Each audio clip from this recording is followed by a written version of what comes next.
One quote that really stuck with me after looking at the work of Greg Miller, in his words, he says, "I think it can look spontaneous. I look for moments that will look captured, but really my process is actually kind of long and not very spontaneous. My subjects have to wait for me to focus. I sometimes will wait for the sun to come out from behind a cloud. You just don't see all of that waiting in the picture. I learned a long time ago that if I don't do this whole series of steps correctly, that the picture is basically going to suck. I would get film back and I would have all these pictures that sucked, and I thought, why am I doing this? At some point, I told myself, don't click the shutter until it's what I want, and my pictures improved exponentially." And at the time of meeting Mike, I had not known of Greg Miller's work, so I did not have that quote in my head, but I came across these two cars in Webster Groves, which is an upscale neighborhood, like 20 minutes west of St. Louis.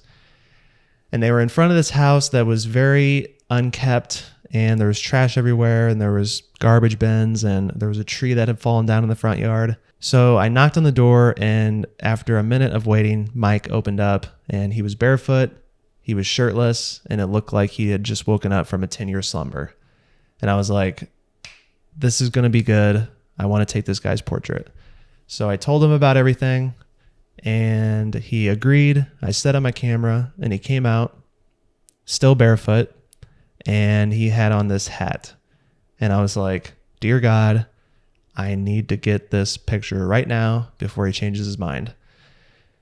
So I took the first portrait of him, full body, with the car, and I used a little bit of tilt. This is where the beauty of large format comes in. Just a little bit of tilt to get the front of the car in focus and his face in focus, because he was standing behind the wheel and you don't necessarily need his feet in focus at that point. And I took this portrait of him looking off to the left, which was probably my favorite one of the bunch. Him just looking with the hat on and his bushy beard, and then the polo Ralph Lauren bright blue shirt to top it all off. And this is where the anxieties and the nervousness of taking someone's picture and thinking that you're wasting your time comes into play. And at this point, like I said, I was not aware of the quote that Greg Miller said. And I was taking this photo, and as you can see, I missed focus. I did not get his feet in focus, and I even closed down my lens to f5.6, and I still messed it up. And it wasn't anything technical or anything like that. My camera didn't mess up. It was all in me, because when I was looking through the ground glass, I could see that he was fidgeting, and he had his arms crossed, and he was like looking each way. And at that point, I was like, I'm taking up too much of this guy's time, and I fucked up the picture. So a couple days later, I had this quote in my head from Greg Miller, because I had just discovered his work. And I told myself I am going to do everything that I can to not have any anxiety while taking the photo, just worry about myself, and just know that I might not get this chance again. These people could die tomorrow and I could never photograph them again. So just take the time now and don't worry about what's going on in the present moment.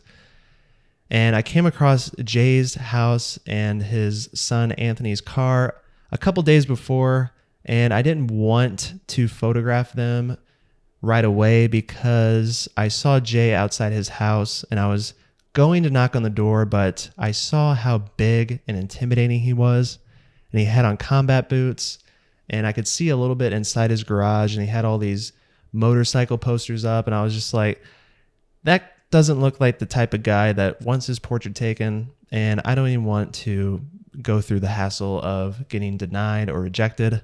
And I was like, I'm just going to stay far away.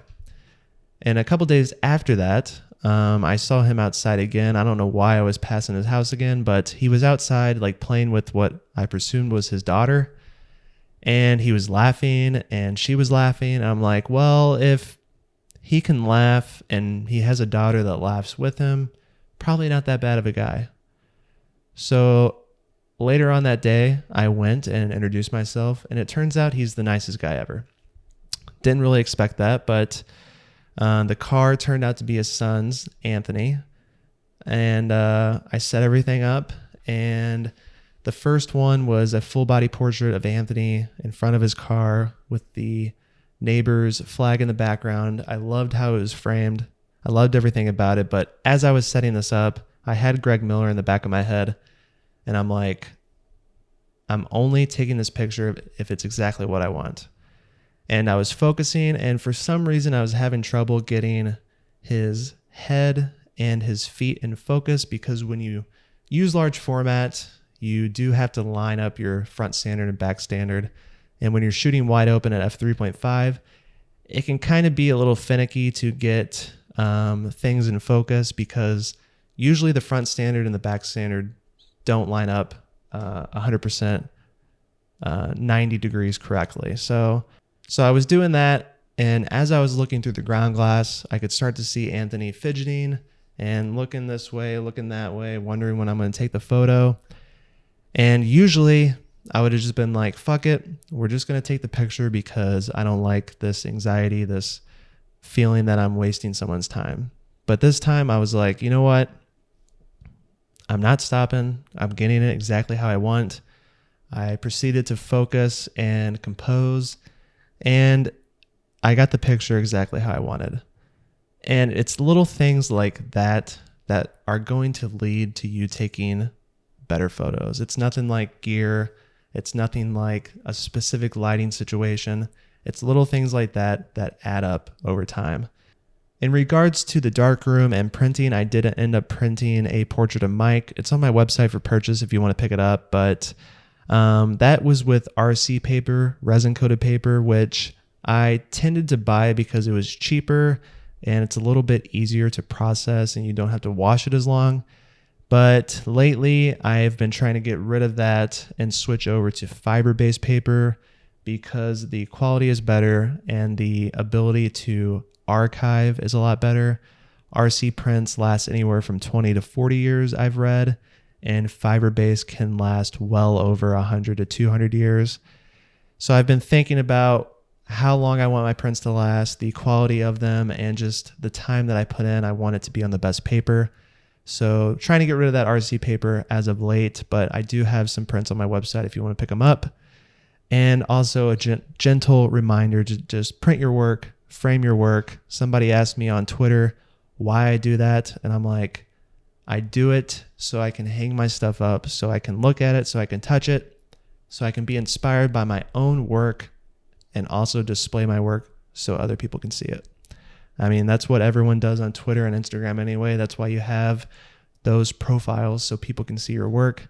So why not hang it up in your house, in your room, in your office, so other people can see? And lastly, another quote to end on from Greg Miller. He says, "I always feel nervous. I have not really gotten over my fear of strangers. I think it's like public speaking or a fear of flying. It might be with me forever. It's a sort of battle between my fear of people and my desire to photograph them. I used to give myself a lot of grief for being nervous, like there was something wrong with me. At some point, I realized that fear is actually a part of me, and in fact, I needed to know who to photograph. To me, the only people on the street that are interesting are the scary ones. The people that I don't fear are not as interesting. I mean, everyone is interesting in some way, but the people that make me think, I can't photograph that person, that's the person I should be photographing."